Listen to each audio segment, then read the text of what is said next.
Die Mascha liest ein Stück aus dem Lesebuch vor, ganz ohne zu stageln. Der Philipp ist stolz auf das, was er ihr beigebracht hat. Er vergisst das unheimliche Haus, die langen Gänge, die verschlossenen Türen und die grusige Küche. Manchmal hört er draussen das wilde Gekrächze der Vögel und er schaut zum Fenster raus. Es tönt, als wäre das ganz in der Nähe. Aber wenn die Mascha ihre Hand auf seine legt, schaut er schnell wieder ins Buch. Oder in ihre schönen grünen Waldseeaugen.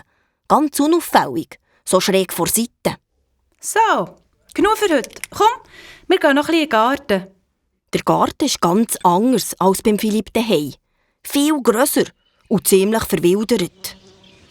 Du musst mir noch den Garten zeigen. Weisst du, der mit diesen Beetli, wo alle Kräuter der Welt drin wachsen? Ah, die? Die wachsen nicht in einem Bettli. Die wachsen, wo sie wollen, überall hier im Garten verteilt. Das kann ich mir gut vorstellen. Und die Vögel? Ich höre sie wieder. Wo sind sie? Im Käfig, auf der anderen Seite hinter dem Haus. Willst du sie anschauen? Oh ja, gern. Die schreien so komisch.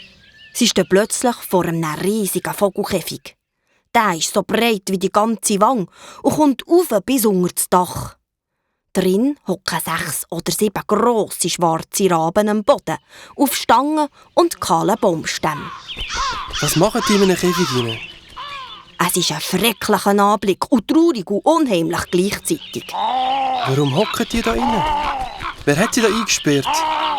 Raben gehören nicht in ein Käfig. So, Bubi. Du meinst, Raben gehören nicht in einen Käfig? Der Philipp dreht sich langsam um. Das war nicht Mascha. Nein, die steht ein Stück weg und schaut feister am Boden. Die immer noch kichert, ist alt. Sehr alt. Sie hat keinen farbigen Rock an, sondern einen langen schwarzen Mantel. Sie hat keine rosa-goldigen Locken und grüne Augen, sondern graue, verfilzte Zottelhaare und schwarze, stechende Äugli. Und in ihrem halboffenen Mund sieht der Philipp ein paar brünliche Zahnstummeln. Ja.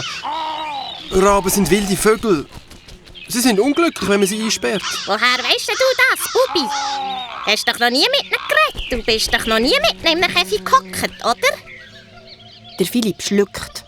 Er hört nicht gern, was sie da redet. Und er hat nicht gern, dass sie ihm Bubi sagt. Und es passt ihm nicht, wie sie ihn anschaut. Und überhaupt passt ihm die ganze Person nicht. Was macht überhaupt die alte Schachtel da in Maschas Garten? Plötzlich steht Mascha neben ihm und gibt ihm die Hand.